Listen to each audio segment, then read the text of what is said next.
ప్రధాన అర్చక పదవికి దూరంగా ఉండవలసి వచ్చింది. నేను ప్రధాన అర్చకుడిగా చేయవలసిన నా కార్యక్రమాలు నేను చేయకుండా నన్ను నిలిపివేశారు. కాబట్టి ఇప్పుడు ఎలా జరుగుతున్నది అనేది ఇప్పుడున్న ప్రధాన అర్చకులు, ఆగమ సలహాదారులు వాళ్ళు చూసుకోవాల్సిన వాళ్ళ యొక్క కైంకర్యాలు అవి. గతంలో మీ అభ్యంతరాలు ఎవరు పట్టించుకోలేదు స్వామి? ఎన్నోసార్లు ఇది దృష్టికి తీసుకొచ్చాను, ఈఓ గారి దృష్టికి, చైర్మన్ గారి దృష్టికి, కానీ ఎవరు దీన్ని పట్టించుకోలేదు. కాబట్టి అది అలాగే జరుగుతూనే వచ్చింది. దాన్ని చూసి బాధపడటం తప్ప నేను ఇంకేమీ చేయలేకపోయాను. దీనివల్ల నేను చాలా ఇబ్బందులు పడాల్సి వచ్చింది. అయినా పర్వాలేదు, మా స్వామి కోసం నేను ఇది చేస్తున్నాను. మా స్వామి తృప్తిగా నైవేద్యాలు స్వీకరించి ప్రసన్నుడుగా ఉండి భక్తులను అనుగ్రహిస్తే అంతే చాలు. నా ఇబ్బందులు అది నాకు దాని గురించి నాకు ఎటువంటి కష్టం లేదు. గతంలో శ్రీవారి ఆలయం పైన విమానం పోతే రాష్ట్రానికి, దేశానికి అపచారం అని చెప్పి మీరు చెప్పారు. పాలకులకు కూడా ఇబ్బంది అన్నారు. ఇప్పుడు శ్రీవారి ఆలయంపై విమానాలు వెళ్ళడం నిత్యకృత్యంగా మారింది. దీనివల్ల కూడా రాష్ట్రంలో ఇప్పుడు విజయవాడలో జరిగిన విపత్తు కావచ్చు, ఇలాంటివన్నీ సంభవిస్తుంది అనుకుంటారు. ఇది నా పరిధిలో ఏదైనా అపచారం జరిగినప్పుడు దాన్ని అధికారుల దృష్టికి తీసుకువెళ్ళడం ఒక్కటే ఒక అర్చకుడిగా, ఒక భక్తుడిగా నా కర్తవ్యం. అది దాని మీద చర్యలు తీసుకోవాల్సింది దానికి సంబంధించిన అధికారులు కానీ, ప్రభుత్వాలు కానీ వారి యొక్క కర్తవ్యాలు అవి. దాని గురించి నేనేమి చెప్పలేను.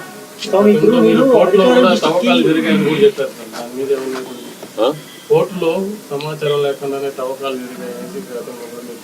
ఇంకుడేమెంట్ కూడా తనిఖీ లేదని చెప్పారు. వీరికి సంబంధించి ఇప్పటివరకు మీరు దాని మీద ఇప్పుడు మీరు కైంకర్యాల్లో లోపాలు జరిగినాయి అంటున్నారు కదా, ఎటువంటి కైంకర్యాల్లో ఏ లోపాలు జరిగినాయి స్వామి? చెప్పాను కదా, ఇదే ప్రసాదాల్లో కల్తీ జరగడం అనేది ఒకటి. అది ప్రసాదాలు తిన్నప్పుడు కానీ, ప్రసాదాలు చూసినప్పుడు కానీ అది ప్రతి భక్తుడికి అర్థమైపోతుంది. ఇందులో ముందు ఉన్న సువాసన లేదు, రుచి లేదు, పవిత్రత లేదనేది. అలాగే అన్నప్రసాదాల్లో కూడా ఈ కల్తీ నెయ్యి వాడి పొంగలు, చక్కెర పొంగలి, సీర మొదలైన వాటిలో కూడా ఇది కలిపి ఉన్నారు. ఇది స్వామివారికి మా చేతులతోనే నైవేద్యం చేయవలసిన దురదృష్టం కూడా మాకు ఏర్పడింది. అది కాకుండా నైవేద్యాలు జరగడానికి స్వామివారికి ఏ వేళల్లో నైవేద్యాలు చేయాలనేది ఆగమ శాస్త్రం నిర్ణయిస్తుంది. దాని ప్రకారం కూడా ఒక్కొక్కసారి జరగడం లేదు. నైవేద్యం చేయవలసిన సమయాన్ని కూడా కుంచి 10 నిమిషాల్లో అయిపోవాలి, 15 నిమిషాల్లో అయిపోవాలి అనేది అర్చకుల మీద ఒక ప్రెషర్ పెట్టడం, త్వరగా ముగించమని చెప్పి వాళ్ళని తరమడం, ఇవన్నీ కూడా జరుగుతూ ఉన్నాయి. ఇవన్నీ కూడా స్వామివారికి జరిగే అపచారాల కిందకే వస్తాయి. సేవల్లో ఏమన్నా లోపాలు గుర్తించారా స్వామి? స్వామివారు చేసేటువంటి సేవల్లో నేనున్నంత వరకు ఎటువంటి లోపాలు లేకుండానే చూసుకున్నాను. ఏదైనా అపచారాలు ఉంటే నేను అధికారుల దృష్టికి తీసుకువెళ్ళాను. ఇప్పుడు ఎలా జరుగుతుందో నాకు తెలియదు. నాణ్యతలోనేనా స్వామి, పరిమాణాల్లో కూడా ఏమైనా తేడా గుర్తించారా మీరు? పరిమాణాల్లో కూడా మనం కోవిడ్ వచ్చినప్పుడు దాన్ని సగానికి సగం తగ్గించాము, వినియోగం తక్కువ, భక్తులు లేరని చెప్పి. అది కూడా ఒక తప్పే. అప్పుడు కూడా నేను అబ్జెక్ట్ చేశాను. స్వామివారికి ఎంత పరిమాణంలో ప్రసాదాలు తయారు చేసి నైవేద్యం పెట్టాలనేది ఆగమ శాస్త్రం నిర్ణయిస్తుంది. స్వామివారి యొక్క పరిమాణాన్ని బట్టి, దేవాలయం యొక్క పరిమాణాన్ని బట్టి ఇంత ప్రసాదం స్వామివారికి నైవేద్యం చేయాలనేది ఆగమ శాస్త్రం నిర్ణయిస్తుంది. దాన్ని దిట్టం అంటారు. ఆ దిట్టం ప్రకారమే చేయాలి. దానికన్నా ఎక్కువ చేయడానికి ఎటువంటి అభ్యంతరాలు ఉండవు. కానీ చేయవలసిన దానికన్నా తక్కువ చేస్తే మట్టుకు అది అపచారం అవుతుంది. అది మొన్నటి వరకు కూడా అలాగే జరుగుతూ వచ్చింది. దాన్ని చాలాసార్లు నేను అధికారుల దృష్టికి తీసుకెళ్ళాను. ఈఓ గారు దాని మీద స్పందించలేదు. అది అలాగే జరుగుతూనే ఉండింది.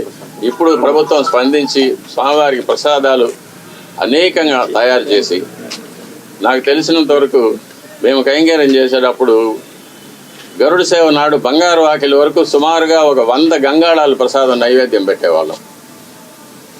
కాబట్టి దానికి అప్పటికి అపచారం అవుతుంది. దాన్ని ప్రభుత్వం దృష్టికి తీసుకెళ్తున్నాము. అది దిట్టం ప్రకారం స్వామివారికి ఏ వేళల్లో ఎంత ప్రసాదం నైవేద్యం చేయాలనేది దాన్ని తయారు చేసి శుచిగా, శుభ్రంగా, తాజాగా తయారు చేసి స్వామివారికి నైవేద్యం పెడితే స్వామి ఎప్పుడు ప్రసన్నులు అవుతారో అప్పుడు భక్తులకు అందరికీ కూడా మంచి జరుగుతుంది. రాష్ట్రము, దేశం సుభిక్షంగా ఉంటుంది.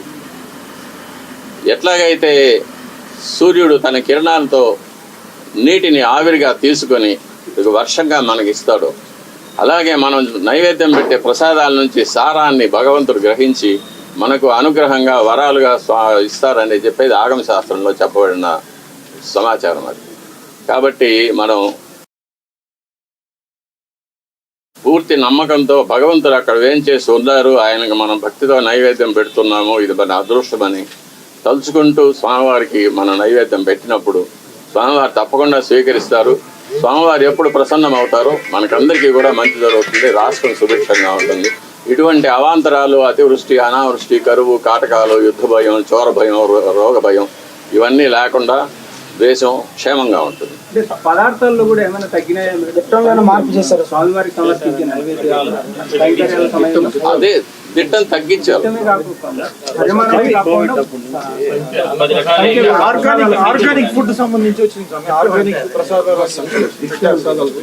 ఆర్గానిక్ ఫుడ్ అనేది, తర్వాత మిల్లెట్స్, తృణధాన్యాలు స్వామివారికి నైవేద్యం పెట్టాలనేది కూడా 5 సంవత్సరాల ముందు మొదట నా దగ్గరికే వచ్చింది ఆ ఇష్యూ. అతను తయారు చేసి, అతను పండించే అతనే నా దగ్గరికి వచ్చాడు, ఇవి స్వామివారికి నైవేద్యం పెట్టాలంటే నేను చెప్పాను, అయ్యా 100 సంవత్సరాలుగా వస్తున్న ఆచారాన్ని మార్చడానికి వీలు లేదు. అందులో స్వామివారికి బెస్ట్ ఆఫ్ ద బెస్ట్, ఉత్తమోత్తమైనది అది బియ్యం కానీ, నెయ్యి కానీ, బెల్లం కానీ, జీడిపప్పులు కానీ, బాదం పప్పులు కానీ, ఏవైనా సరే మనం ఉత్తమోత్తమైనవి తయారు చేసి స్వామివారికి నైవేద్యం చేయాలి. ఇటువంటి స్వామివారి మీద ఒక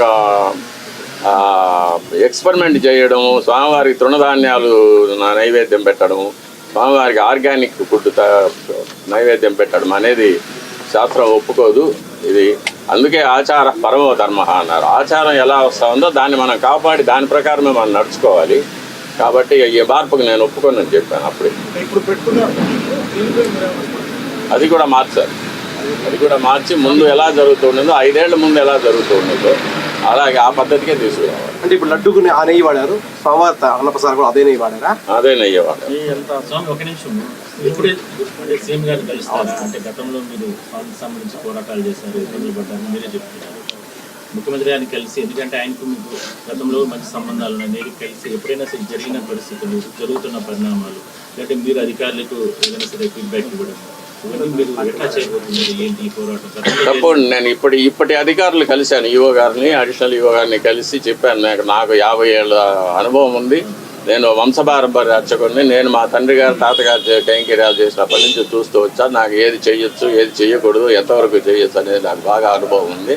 కాబట్టి నాకు అవకాశం ఇస్తే ఈ పాడైపోయిన అర్చక వ్యవస్థని, ఆలయ వ్యవస్థని రెండింటినీ కూడా నేను పాత పద్ధతికి నేను తీసుకురాగలనని చెప్పాను. ముఖ్యమంత్రి గారిని కూడా కలవడానికి ప్రయత్నం చేస్తున్నాను.